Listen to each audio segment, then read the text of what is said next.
गौतम अदानी के लिए एक दफा फिर से मुश्किलें बढ़ती दिख रही हैं। हिंडनबर्ग रिपोर्ट से पैदा हुई आफत से पिछले 2 महीने से जूझ रहे अदानी ग्रुप को हाल के हफ्तों में थोड़ी राहत मिली थी। अमेरिका के GQG पार्टनर्स के अदानी ग्रुप में माइनॉरिटी स्टेक लेने और अदानी ग्रुप के शेयरों के बदले कर्ज को चुकाने जैसे उपायों ने शेयरों में तेजी पैदा की थी और अदानी ग्रुप के शेयरों में इन्वेस्टर्स का भरोसा लौटता दिख रहा था।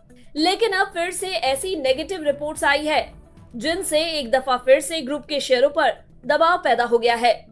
हालात कुछ ऐसे हैं कि अदानी ग्रुप जब तक एक रिपोर्ट का जवाब देती है, कोई नई रिपोर्ट आ जाती है और फिर से चीजें गड़बड़ा जाती हैं।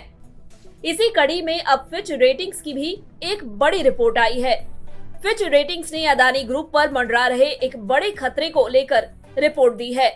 फिच रेटिंग्स ने कहा है कि अदानी ट्रांसमिशन और अदानी पोर्ट्स एंड सेज पर बैंकिंग सेक्टर में पैदा हुए संकट की जद में आने का ज्यादा खतरा है। इसमें कहा गया है कि अगर इस मसले से सही तरीके से नहीं निपटा गया तो इससे अदानी ग्रुप की इन कंपनियों के फाइनेंशियल लचीलेपन पर बुरा असर पड़ सकता है। फिच रेटिंग्स ने कहा है कि गवर्नेंस की कमजोरियों ने ग्रुप की स्टेबल कैश जनरेट करने वाली अदानी ट्रांसमिशन और अदानी पोर्ट्स को भी खतरे की जद में ला दिया है। इससे इनकी फाइनेंशियल फ्लेक्सिबिलिटी गड़बड़ा सकती है। गवर्नेंस की कमजोरी के चलते इनकी रेटिंग्स को BBB माइनस कर दिया गया है। मंगलवार को अदानी ग्रुप के शेयरों में भारी बिकवाली का दौर देखा गया। एक दिन में ही अदानी ग्रुप का कुल मार्केट कैप 49,400 करोड़ रुपए घट गया। मंगलवार को अदानी ग्रुप की फ्लैगशिप कंपनी अदानी इंटरप्राइजेस के शेयर 7% से ज्यादा गिर गए थे।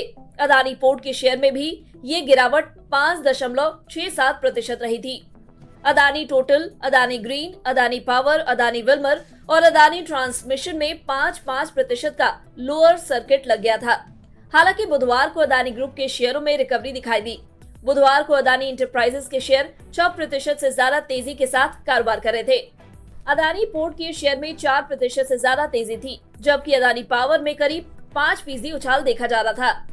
इससे पहले द केन की एक रिपोर्ट में कहा गया था कि अदानी ग्रुप के 2.15 अरब डॉलर के शेयर बैक्ड डेट को चुकाने के दावे के बावजूद रेगुलेटरी फाइलिंग से पता चल रहा है कि बैंकों ने प्रमोटरों के गिरवी रखे शेयरों का एक बड़ा हिस्सा अभी भी वापस नहीं किया है और इसका मतलब ये है कि अदानी ग्रुप ने ये कर्ज अभी पूरी तरह से नहीं चुकाया है।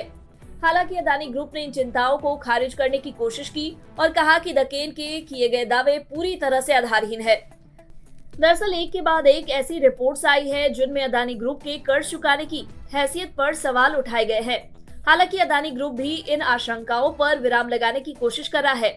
ग्रुप ने अपनी एक्विजिशन और विस्तार की योजनाओं को पहले ही होल्ड पर डाल दिया है। इसके बावजूद ये क्राइसिस थम नहीं पा रही है।